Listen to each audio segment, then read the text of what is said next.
This will be a day long remembered. Now I am the master. Welcome to another episode of Legends and Theories, and welcome to my review of the TV show Gotham, which aired between 2014, I think, and ended early 2019. And this honestly is one of my favorite shows. It is very good, and I'm just going to go fully into it, talk about the different seasons, the characters, what I liked, what I didn't like, just really everything about it. So, I'm guessing that this is going to be a little bit longer video. I know the footage I tossed up is both my final boss fights in Arkham City and Origins, at least for now. And it's at about 28 minutes, so I'm guessing that's about how long it'll be. At the worst, I think it'll be like maybe 35 minutes, maybe 40 minutes, but I don't expect it to go that long. So, let's just go right into this. So, at the beginning of the show, it begins for most stories that involve, anyone with Batman universe begins with the murder of Thomas and Martha Wayne. And we are then able to just meet Jim Gordon, Harvey Bullock, the GCPD, and we learn that it's a very corrupt institution, almost right from the beginning, that everyone is under the control of Falcone and his men. And you see Gotham is a pretty corrupt city, and over the 5 seasons, things definitely get better, but they also, get worse because, it's Gotham. And, well, it's never going to be perfect. It still has to be ready for Bruce Wayne to become Batman. And I think it was done in a pretty good way, as you see Bruce Wayne start to become Batman. And while watching, I think you could really make a good and solid argument that although the show says it's just based on Jim Gordon, I would say there's really 3 protagonists of the show, and it always follows, 3 characters, their storylines, and what's going on with them.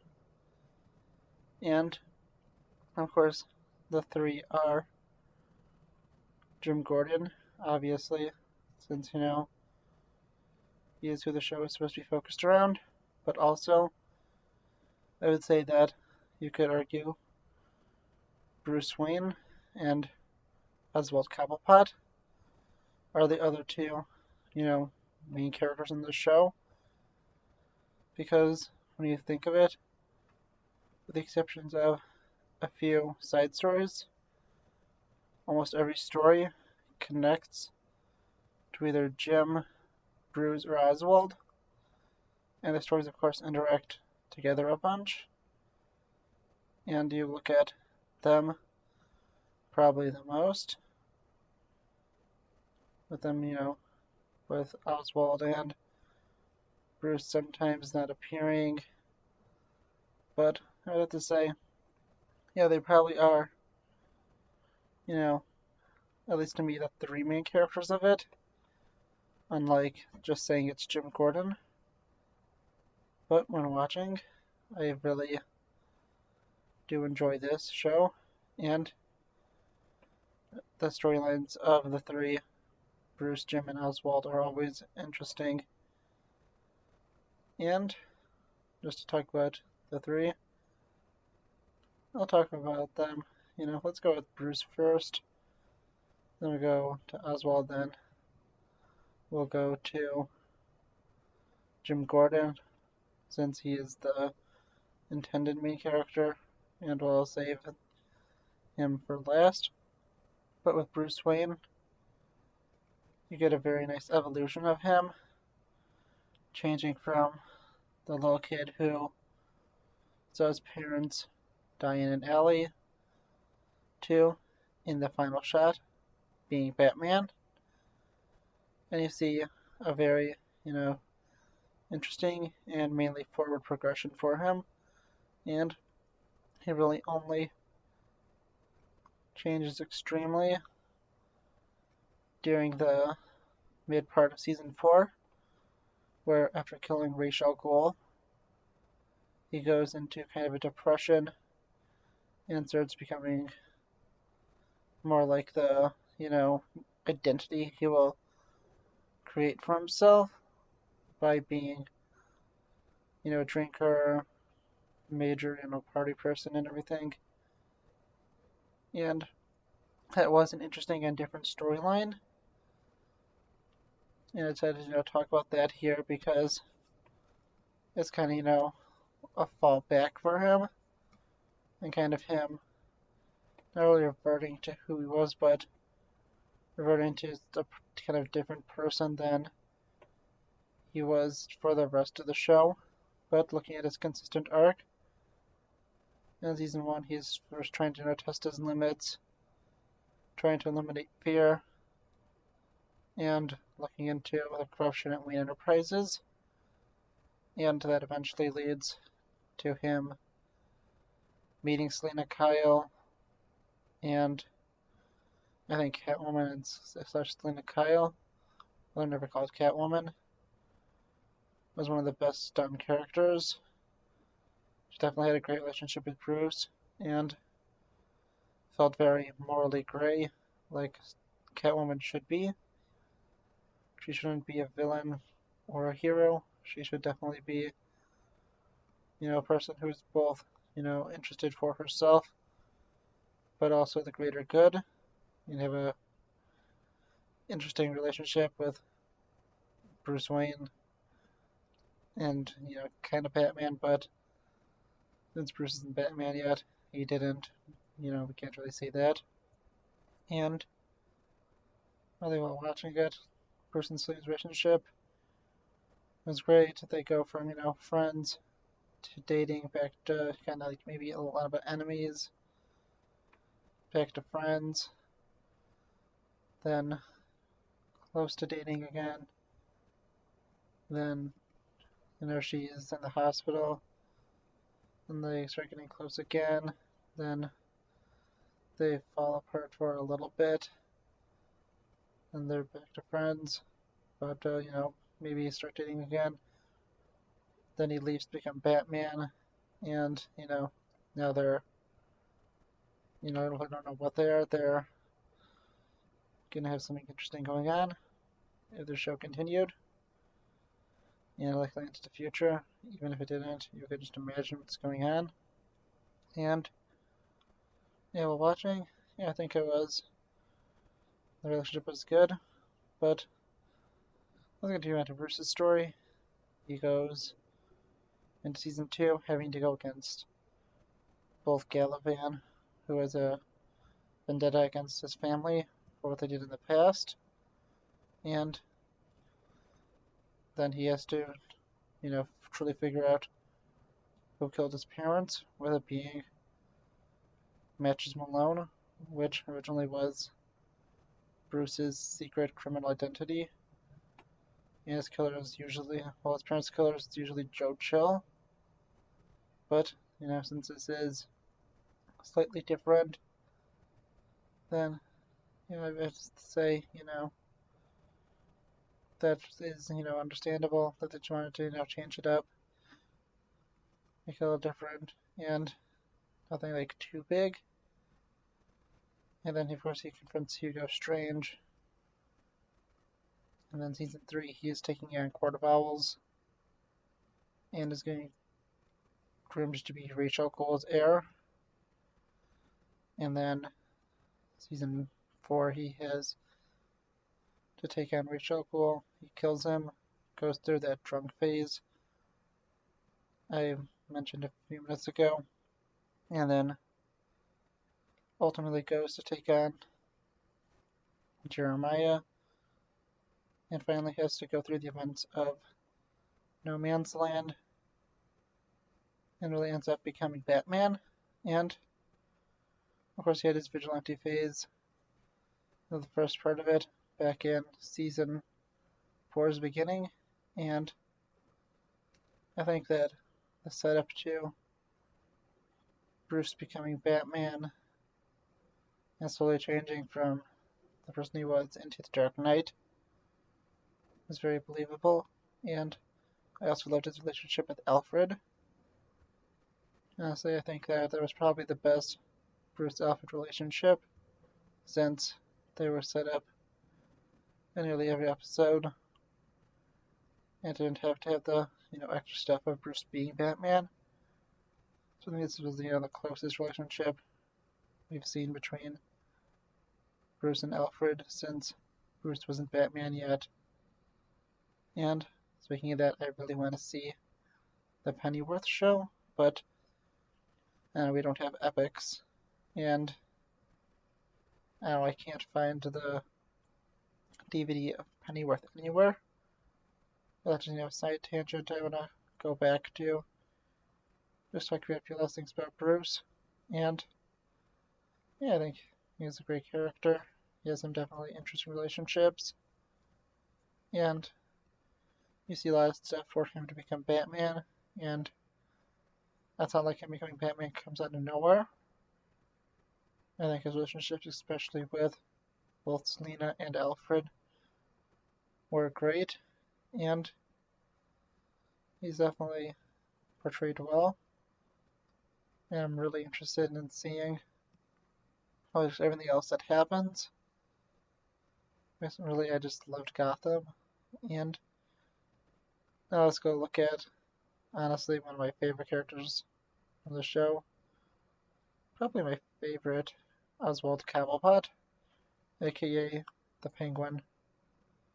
And I'm looking at it, Cobblepot. Well, Cobblepot's journey is one of the most crazy ones. He literally goes from a nobody to the king of the underworld, and then he keeps, throughout the seasons, taking over the underworld, losing it, and taking it back, just to have it all happen over again. His best relationship is probably with the Riddler, which, speaking of the Riddler, I'll go off into a side tangent about him quickly. That's probably my favorite interpretation of the Riddler, because typically the Riddler is done and acts very annoying. And I mean, like, in the Arkham series, although the Riddler, side missions are iconic to it, Riddler's a very, annoying character. He has to, make a lot of annoying comments, and really it's just very crazy to think about. And while watching it, I think that this is, in my opinion, the best incarnation of Riddler, and there's really none to compare, since really, if you go to other performances, you have Jim Carrey from Forever. I mean, yeah, that was an okay performance, but, it's not as amazing as this Riddler. And, Arkham, it's a little annoying at points. And, there's like animated series, The Batman, and a few other shows. And the only Riddler I think has a chance is from the Batman movie. But still, I think with this Riddler being fully developed over 5 seasons, I prefer his performance more likely than the newest one. And yeah, that's what I really think about Riddler.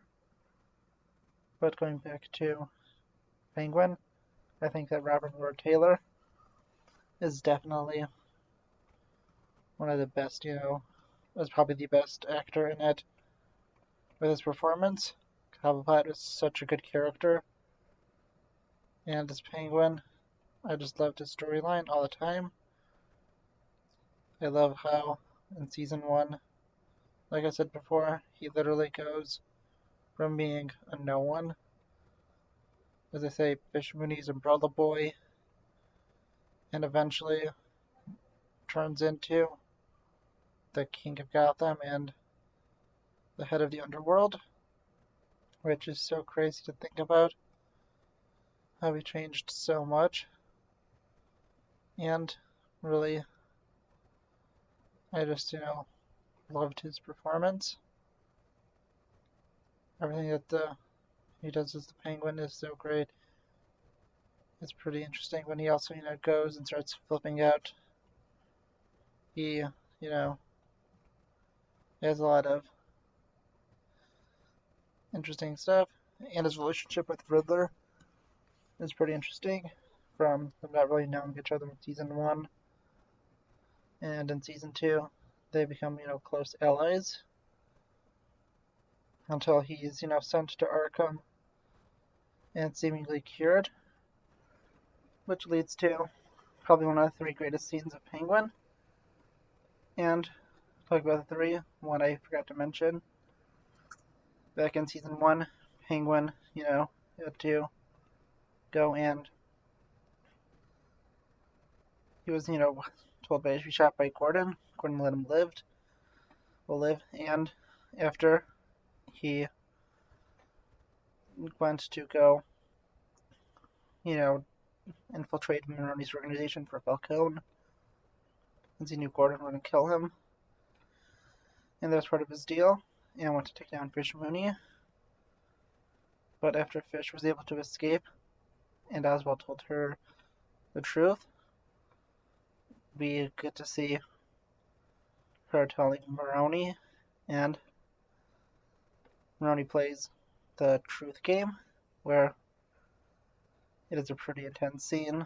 We see both, him and Penguin having a very interesting talk, where Penguin goes and basically says, a bunch of, kind of like basic facts, like he doesn't like coffee, and on the other side, we have the, Maroni going and telling him that Fish called him, so that he was a traitor, and eventually he gave him a gun loaded with blanks, and when Penguin says liar and shoots him, and he is so shocked to learn that he was telling the truth. That's such a great moment. I would say the second greatest with Penguin has to be the scene after the part I was talking about, where he meets his father and his, stepmother and his stepbrother and sister wanting to get his father's fortune, go and try to go and kill Oswald, but actually kills his father.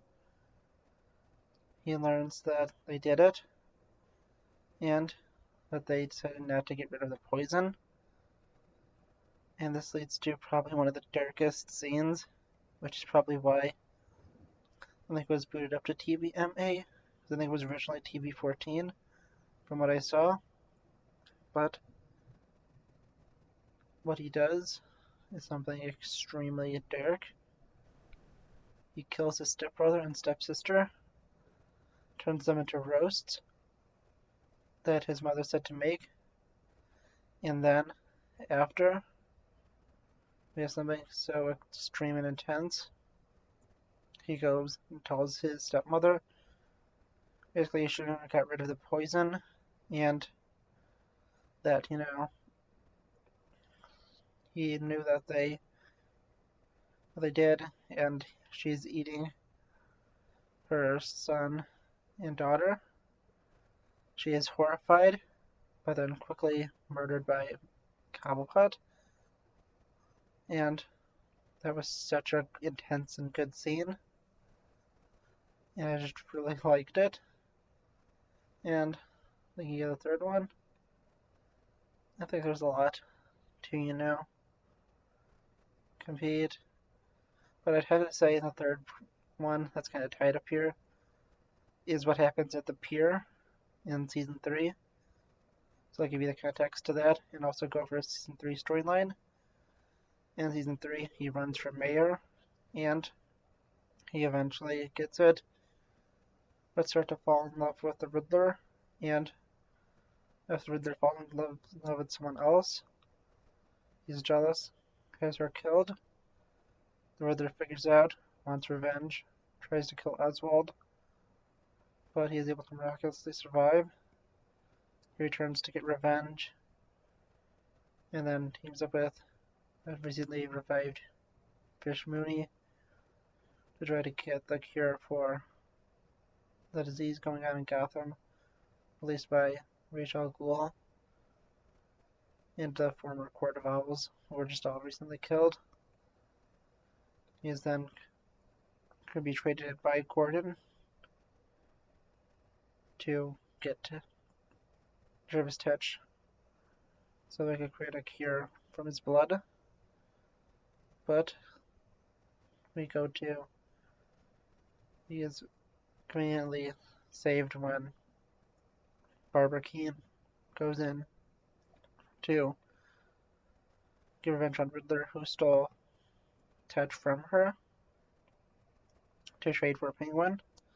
And we get such a great scene of when he goes, and really it's just so good.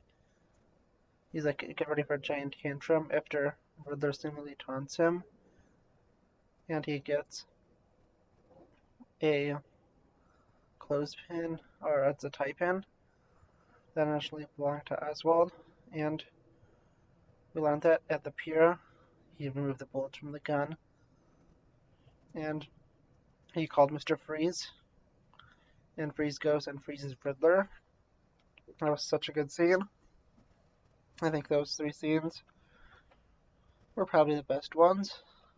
There are other good ones.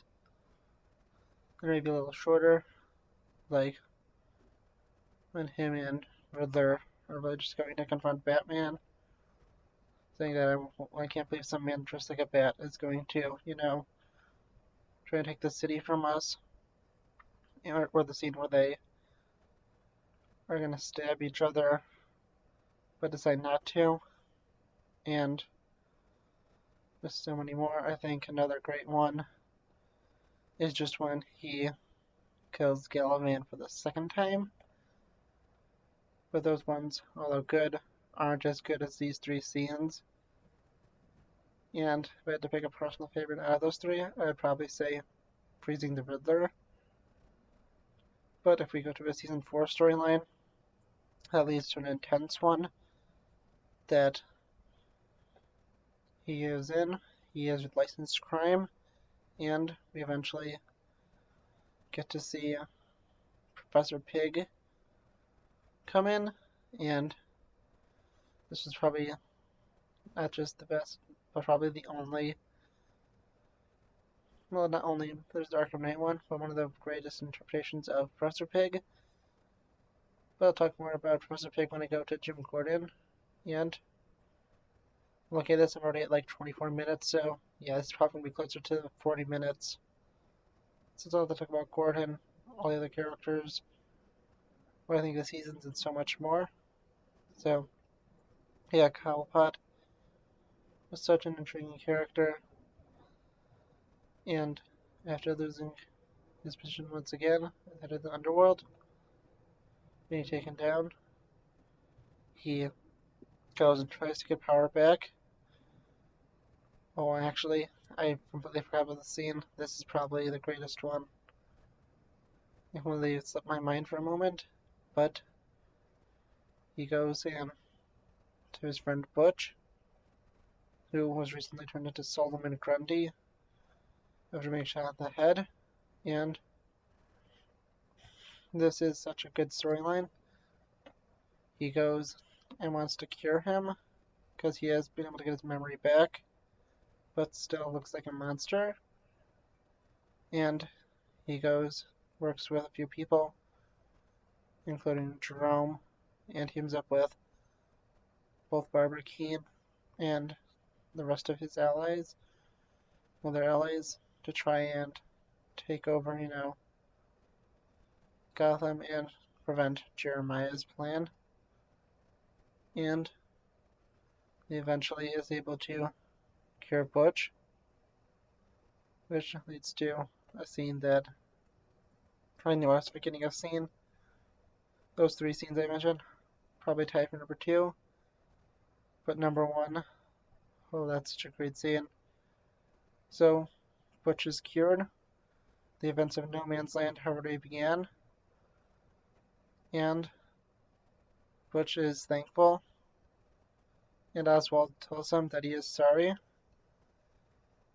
and he shoots him and kills him to hurt the woman Tabitha, who loves him, because she killed his mom back in season 2, and you hear him say, "Do you think I forgot you killed my mother?" And that was such a good scene. It was so interesting, because you didn't see it coming. You thought that it was, one of those, storylines that they would never resolve. I'm getting revenge for his mother's death, even though he brings it up every once in a while. And that happened over 2 seasons ago, and you think, yeah, they're resolving it. Maybe I was thinking at the back of your head. But then it is resolved, and it is so well done. Although it seems to come out of nowhere. It was so interesting to look back, and I loved that scene. And finally going to season 5, in No Man's Land, he is both, antagonist, starts to become an ally, and after goes to prison, trying to escape No Man's Land. Was a pretty interesting storyline, but I really just think that Penguin was really my favorite character, and he was done so well.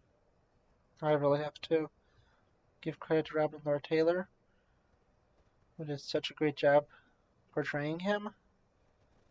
And let's finally look at Jim Gordon, his storyline, and really everything else I think about the show. So, Jim Gordon is probably one of the most interesting characters and most well done ones. It's probably my favorite portrayal of Gordon, since he really isn't a background character in this, like he is in so many other Batman stories.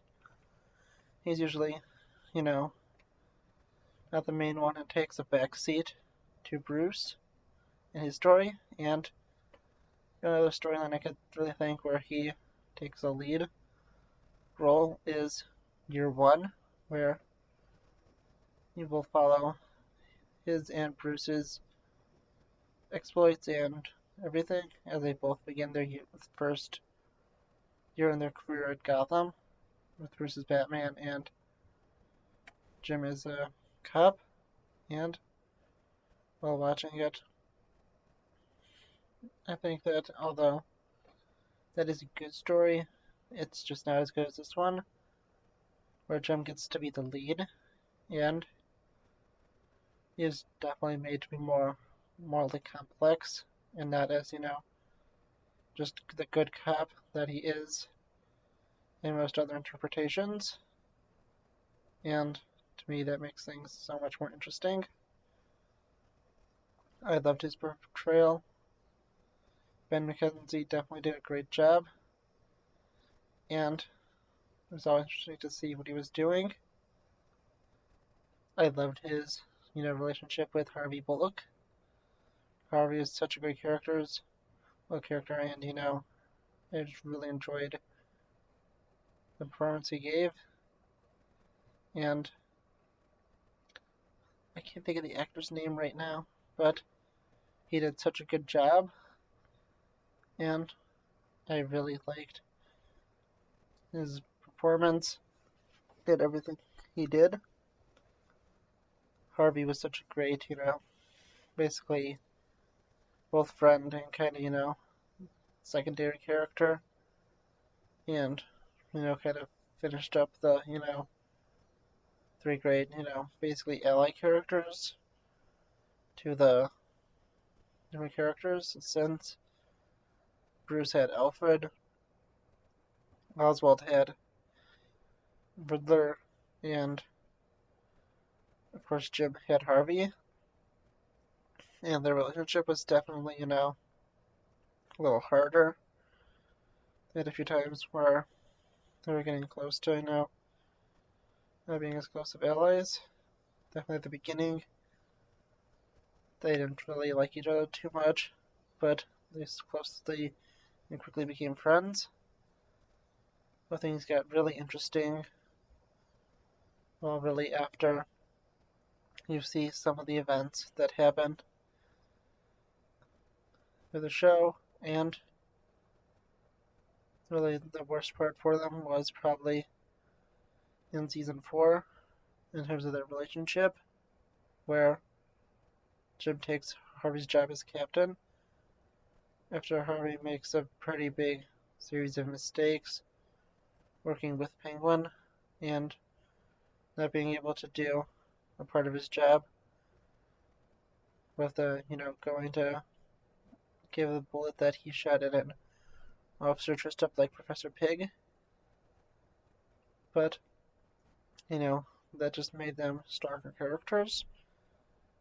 Harvey was done so well, and of course, Harvey Bullock, not Harvey Dent. And yeah, I think it was great. I loved seeing how Jim both rose and fell through the ranks of the GCPD and all the things that he went through. It went pretty interesting from him being a detective to being demoted to, just a average cop after the crazy events of season 1's finale. To he was also a guard at Arkham at one point. And then we get to one of his best storylines, him being framed by Enigma right before, he becomes the Riddler. He is then returning to return. He becomes a bounty hunter, eventually turns to be a detective, takes the rank of captain, and in the second to last episode, at the end, he becomes commissioner, and nearly wanted to leave commissioner until both Bruce and Batman arrive back to Gotham. Literally, Batman arrives for the first time, but Bruce returns, and that was a very interesting story. And I'll talk about the finale in a little bit, but I think Jim was definitely done really well done. And probably have, I think the least to say about him, because all the praise to the show also goes to Gordon, who they treated as the main character, although I wanted, bring my argument for the other two being main characters. But now let's go take a look at some of the others that I didn't talk about, including Jeremiah. I'm going to push a little bit more on Alfred, because I did forget to mention a few things with him. Lucius Fox, Lee, and Barbara. So let's go into them, and then I'll talk about what I thought of the seasons, the show overall, and finish up. So I'll go over Alfred quickly, since I mainly talked about him back in Bruce's section. But I forgot to mention a few things. I had a few interesting storylines with him and everything he went through. I definitely think that was interesting to see. Sometimes he got away from Bruce, and when he was fired temporarily for one episode, but Bruce was able to, reconcile with them. I think it's definitely got more intense when Bruce was going through his drinking phase, and he fired Alfred, and Alfred was forced to be doing stuff on his own, and it's probably one of the more interesting storylines he had to go through. But, just looking at the rest, yeah, I think it was pretty interesting. And to continue, yeah, I think Alfred was probably done the best in this show. So, what else do I have to say? What Alfred? Yeah, nothing more. Just the kid had a great relationship with Bruce and was done very well. Now let's take a look at a few other characters we have to go over. And yeah, I think that looking at the other characters, I think we'll go over Barbara Keene next. And although she is pretty well done, the episode that turns her into the character, that's really good. I personally never liked. I never really liked the ogre arc, as I felt like it just felt a little too long and wasn't done too well. And that's just kind of what I think about it. Although I think that I'm not sure if anyone agrees with me. I do know that season 1's the least popular one, but I'll talk about that when I get to it. But her becoming a criminal was definitely interesting and different, going away from being Gordon's love interest and becoming more different and a criminal. The different relationships that are great, including hers with Tabitha, Rachel Gould, and so many more. She was definitely very well done and interesting. And look at a few other ones. We'll take a look at Lee, and I'll see if there's anyone else. And then Jerome and Jeremiah, definitely. And then I think that I'll just cover the rest of the show. I don't think there's any major characters I'm missing. Because I mentioned Lucius Fax quickly, I'll do that right now. Yeah, Lucius Fax was, he was pretty good. Felt like Lucius Fax did a good performance, but kind of like Morgan Freeman's more. But then again, it is Morgan Freeman, so it's kind of hard to hold up to that. So now let's go towards Lee, Jerome, and Jeremiah, and finally just what I think about the show overall. So, Lee is a character that is definitely different from the comics. In the comics, she's, already older and kind of a mother figure to Bruce. And the relationship isn't as, close in this. I think she's also a potential love interest for Alfred in the comics. Although I'm not fully sure. With Alfred being, Bruce's basically second father. And here she is the love interest of Jim. And the main reason is because the actors are married in real life and do have kids together. So that's, probably the reason that they were in a relationship in this, since they're, real life relationship. And that actually gives them, great chemistry. And she also goes through some interesting storylines, including probably the most unique one away from Jim was being Queen of the Narrows. But also we have some interesting stuff where she is in season 3 engaged to Falcone's son. And we can see what happened after that, especially since everything that happened, Jim was forced to kill him, and that definitely put a strain between them for a while, but eventually did get together, and it was nice in the end. Now let's talk about, the most crazy and interesting performance. one that, definitely ranks up there, although I kind of put Penguin just above them. That is for Jerome and Jeremiah Valeska, and they are the unofficial Jokers of the story, since Warner Brothers and AT&T want to be weird and can't let the Joker be in any TV shows or Batman unless they have a very special circumstance like the final episode of a show. And if he does appear anywhere, he has to be as Bruce Wayne. So that's why this wasn't a Fallen Batman show. And it explains, a few things I could tell you, including why Bruce doesn't become Batman, why Joker isn't in there. And it also says why there are so many, characters that don't appear in shows, like Batman and Wonder Woman, although Superman, who some would argue is their biggest one, is allowed to have his own show, and Batman, who is, depending on who you would ask, could be bigger than Superman or is either on the same level or maybe slightly below, isn't allowed. DC's really weird with their rules, and no one really understands it. That's not really DC, it's Warner Brothers. And I'm pretty sure any type of Batman show would do really well. Well, almost any type.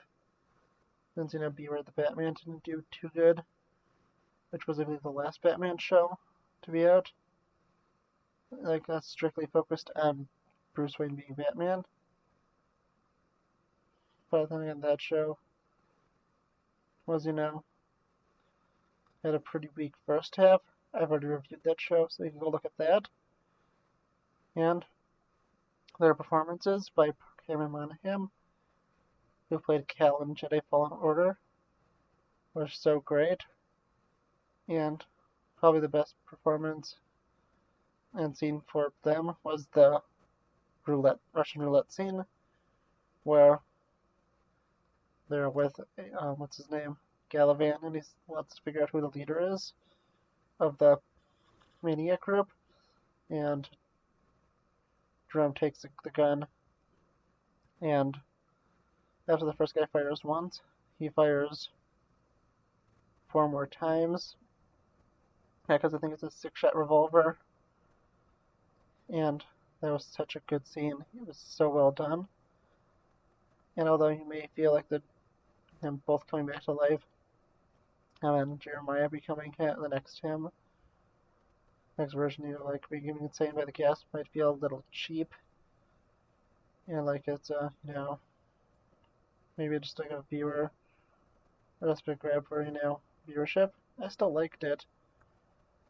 I definitely liked Jerome a little more than Jeremiah, and although I'm still fine with Jeremiah, I still think it was very well done, and they're both interesting characters, with Jeremiah causing no man's land and Jerome causing so much crazy stuff. I also love the scene where it's revealed that Jerome is the real killer, and he goes from basically being this, scared and nervous little kid to a full-on psychopath, and within like 10 seconds, and it was so cool and well done.